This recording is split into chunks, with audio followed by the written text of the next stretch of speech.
ಮೇಷರಾಶಿಗೆ ಈಗಾಗಲೇ ಗುರುಬಲ ಮೇಷರಾಶಿಯಲ್ಲಿ ಸ್ಥಿತನಾಗಿರ್ತಕ್ಕಂಥ ಗುರು, ದ್ವಿತೀಯಕ್ಕೆ ಹೋಗ್ತಾ ಇರ್ತಕ್ಕಂಥ ಗುರು ಎರಡಕ್ಕೆ ಹೋಗ್ತಾನೆ, 11ರಲ್ಲಿ ಶನಿ ಇರ್ತಾನೆ.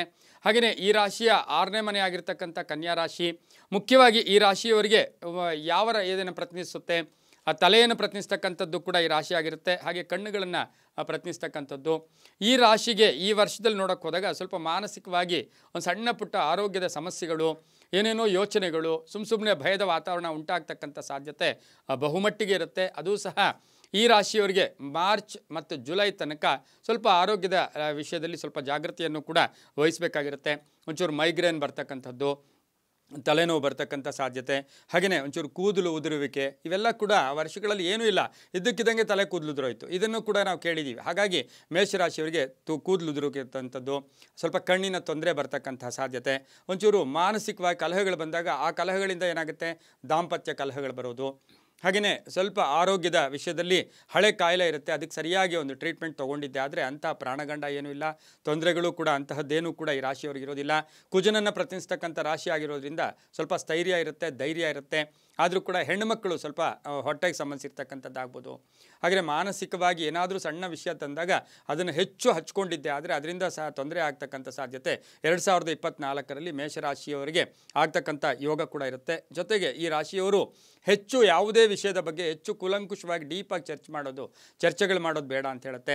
ಮಕ್ಕಳಿಗೋಸ್ಕರ ಯೋಚನೆ ಮಾಡ್ತಕ್ಕಂಥದ್ದು, ಮಕ್ಕಳ ವಿವಾಹಕ್ಕೆ ಯೋಚನೆ ಮಾಡತಕ್ಕಂಥದ್ದು, ಆಸ್ತಿಗೋಸ್ಕರ ಯಾವಾಗಲೂ ಹೇಳ್ತೀವಿ, ಏನಾದರೂ ಹಣ ಅಥವಾ ಆಸ್ತಿ ಐಶ್ವರ್ಯ ಕಳ್ಕೊಂಡ್ರೂ ಸಹ ಒಂದು ಮಾನಸಿಕ ಸ್ಥೈರ್ಯದಿಂದ ಮತ್ತೆ ಸಂಪಾದನೆ ಮಾಡ್ಕೋಬೋದು. ಅದರ ವಿಷಯವಾಗಿ ತುಂಬ ಕೊರಗಕ್ಕೆ ಹೋಗಿದ್ದೆ ಆದರೆ ಆರೋಗ್ಯ ಕೆಡ್ತಕ್ಕಂಥ ಸಾಧ್ಯತೆ ಇರುತ್ತೆ. ಹಾಗಾಗಿ ಮೇಷರಾಶಿಯವರಿಗೆ ಸಣ್ಣ ಪುಟ್ಟ ಆರೋಗ್ಯದ ಸಮಸ್ಯೆಗಳು ಕೂಡ ಎದುರಾಗ್ತಕ್ಕಂಥ ಸಾಧ್ಯತೆ ಕೂಡ ಈ ವರ್ಷದಲ್ಲಿ ಸ್ವಲ್ಪ ಕಾಣಿಸ್ಕೊಳ್ಳುತ್ತೆ. ಅಂತಹ ಕೆಟ್ಟ ತೊಂದರೆಗಳು ಕೂಡ ಇಲ್ಲ. ಆದರೆ ವಾಹನ ಸಂಚಾರ ಆಗ್ಬೋದು ಮನೆಯಲ್ಲಿ ಇರ್ತಕ್ಕಂಥ ಸಮಯದಲ್ಲಿ, ಯಾಕೆಂದರೆ ಗುರುಬಲ ಇವರಿಗೆ 2ನೇ ಮನೆಗೆ ಗುರು ಬರ್ತಾ ಇದ್ದಾನೆ, ಮೇ 1ನೇ ತಾರೀಕು, ಅಲ್ಲಿಂದ ಆಚೆಗೆ ಸ್ವಲ್ಪ ಚೇಂಜಸ್ಸು ಬರ್ತಾ ಇರುತ್ತೆ. ಒಟ್ಟಾರೆ ಈ ರಾಶಿಯವರು ಕುಜನ ಆಧಿಪತ್ಯ ಇರತಕ್ಕಂಥ ರಾಶಿ ಆಗಿರೋದ್ರಿಂದ ಕೋಪತಾಪಗಳು ಜಾಸ್ತಿ ಆಗೋದು, ನಿರ್ಲಕ್ಷ್ಯತನದಿಂದ ಆರೋಗ್ಯದ ಸಮಸ್ಯೆಗಳು ಬರ್ತಕ್ಕಂಥದ್ದು, ಸ್ವಲ್ಪ ಬ್ಯಾಕ್ ಪೈನ್ ಬರ್ತಕ್ಕಂಥ ಸಾಧ್ಯತೆ ಇರುತ್ತೆ. ಇದಕ್ಕೆಲ್ಲಕ್ಕೂ ಕೂಡ ಪರಿಹಾರೋಪಾಯವಾಗಿ ನಾವು ನೋಡೋಕ್ಕೆ ಹೋದಾಗ ಸ್ವಲ್ಪ ಬಿಸಿ ಆಹಾರ ತಗೊಳ್ತಕ್ಕಂಥದ್ರಿಂದ ಕೂಡ ಶುಭ ಆಗ್ತಕ್ಕಂಥದ್ದು. ಯೋಗ, ಒಂಚೂರು ಪ್ರಾಣಾಯಾಮ ಮಾಡೋದು, ವಾಕಿಂಗಲ್ಲಿ ಯಾವಾಗಲೂ ಹೇಳ್ತಾ ಇರ್ತೀವಿ, ನಾವು ಎಷ್ಟು ನಡೀತೀವೋ ಈ ದೇಹ ಎಷ್ಟು ನಡೀತೈತೋ ಅಷ್ಟು ಪರಿಪೂರ್ಣ ಆರೋಗ್ಯತ್ವವನ್ನು ಕೂಡ ನಾವು ಪಡ್ಕೊಳ್ತೀವಿ ಯೋಗ ಮಾಡೋದ್ರಿಂದ, ಪ್ರಾಣಾಯಾಮ ಮಾಡೋದ್ರಿಂದ. ಹಾಗೆಯೇ ಈ ರಾಶಿಯವರು ಸ್ವಲ್ಪ ಕೆಂಪು ಚಂದನವನ್ನು ಹಚ್ಕೊಳ್ಳೋದ್ರಿಂದ, ಚಂದನ ಯಾವಾಗಲೂ ಹಣೆಯಲ್ಲಿ ಒಂದು ಕೆಂಪು ಚಂದನ ಇಟ್ಕೊಂಡಾಗ ನಮಗೆ ಕಾಣಿಸ್ತಕ್ಕಂಥ ವ್ಯಕ್ತಿ ಆಗ್ಬೋದು ಅಥವಾ ಸಿಚುಯೇಷನ್ ಆಗ್ಬೋದು, ನಮಗೆ ಎಲ್ಲೋ ಒಂದು ಕಡೆ ಪರಿಪೂರ್ಣ ಸಂತೋಷವನ್ನು ಕೂಡ ಕೊಡ್ತಕ್ಕಂಥ ಸಾಧ್ಯತೆ ಇರುತ್ತೆ.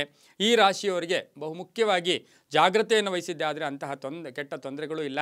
ಇನ್ನು ಮುಖ್ಯವಾಗಿ ಕೇಳ್ತಕ್ಕಂಥದ್ದು, ಈ ರಾಶಿಯವ್ರಿಗೆ ಏನಾದರೂ ಎದೆನೋವು ಬರ್ತಕ್ಕಂಥದ್ದಾಗತ್ತಾ ಅಥವಾ ಆಕಸ್ಮಿಕ ಕಾಯಿಲೆಗಳು ಅಂತ ಏನಾದರೂ ಇದೆಯಾ ಅಂದರೆ 2024ರಲ್ಲಿ ಅಂತಹ ಕೆಟ್ಟ ದೋಷಗಳು ಕೂಡ ಈ ರಾಶಿಯವರಿಗೆ ಇರೋದಿಲ್ಲ. ಆದರೂ ಕೂಡ ಈ ರಾಶಿಯವರು ಗೋವಿನ ಸೇವೆ ಮಾಡ್ತಕ್ಕಂಥದ್ದು, ಗೋಪೂಜೆ ಮಾಡೋದು, ಪ್ರತಿನಿತ್ಯವೂ ಸಹ ಓಂ ಧನ್ವಂತರಯೇ ನಮಃ, ಓಂ ಧನ್ವಂತರಯೇ ನಮಃ ಈ ಮಂತ್ರವನ್ನು ಕನಿಷ್ಠ 3 ಬಾರಿಯಾದರೂ, ದಿನಕ್ಕೆ 3 ಬಾರಿ, ವರ್ಷ ಪೂರ್ತಿ ಯಾವಾಗ ಸಾಧ್ಯ ಆಗುತ್ತೋ ಆಗೆಲ್ಲ ಇದನ್ನು ಹೇಳ್ಕೊಳ್ಳೋದು, ಗೋವಿನ ಸೇವೆ ಮಾಡ್ಕೊಳ್ಳೋದು, ಕೆಂಪು ಚಂದನವನ್ನು ಹಚ್ಕೊಂಡಿದ್ದೆ ಆದರೆ ಅಂತಹ ದೊಡ್ಡ ತೊಂದರೆಗಳು ಕೂಡ ಇರೋದಿಲ್ಲ, ಶುಭ ಕೂಡ ಆಗ್ತಕ್ಕಂಥ ಸಾಧ್ಯತೆ ಇರುತ್ತೆ. ಈ ರಾಶಿಯವರು ಸ್ವಲ್ಪ ಸಾಧ್ಯವಾದರೆ ಸುಬ್ರಹ್ಮಣ್ಯನ ಆರಾಧನೆ, ಎಲ್ಲೋ ಬಟ್ಟೆ ಇರುತ್ತಲ್ಲ ಅದನ್ನು ದಾನ ಮಾಡ್ತಕ್ಕಂಥದ್ದು, ಯಾರಿಗೆ ಆಸಕ್ತರಿರ್ತಾರೆ, ಯಾರಿಗೆ ಬೇಕಾಗಿರುತ್ತೆ ಅಂತಹವರಿಗೆ ಹಳದಿ ಬಟ್ಟೆಯನ್ನು ದಾನ ಮಾಡೋದ್ರಿಂದ ಸಾಕಷ್ಟು ಶುಭದ ಫಲಗಳು ಕೂಡ ಮೇಷರಾಶಿಯವರಿಗೆ 2024ರಲ್ಲಿ ಆರೋಗ್ಯದಲ್ಲಿ ಆಗ್ತಕ್ಕಂಥ ಸಾಧ್ಯತೆ ಕೂಡ ಇರುತ್ತೆ.